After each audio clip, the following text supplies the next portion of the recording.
जी मित्र सब नमस्ते।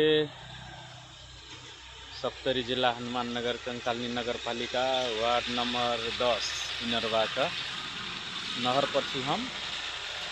बैल झाइल एहि बेर बहुत बढ़िया सपरल छै। देख सकै छियै चारू बगल हरियरी छै।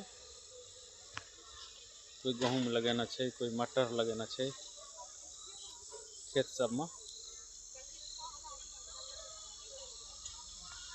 एहि बेर बड़ी नहर में पानि नहीं एतै, ठीक तऽ बड़ी नहर खुनि रहल छै, ताहि लए कऽ जे बोरिंगे से जे सब पटबै वाला छै पटा रहल छै। सबके बैल झाइल पूरा हरा भरा छै, देख सकै छियै अपने सब।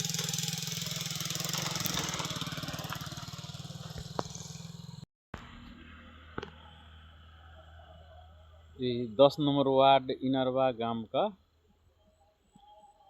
जे चारू बगल से घेरल छै पक्की बाटो से, जेना कि 3 कात पूब उत्तर दक्षिण सड़क भए गेलै आ पश्चिम कात में नहरों में पूरा देना छै, गिट्टी देना छै, ग्रेवल देना छै, तो बड़ मजबूत छै। चारू बगल से राउंड लगा सकै छियै इनरवा गाम में 10 नंबर वार्ड में। देख सकै छियै दृश्य अपने सब, बड़ सुंदर छै, बड़ नीमन छै।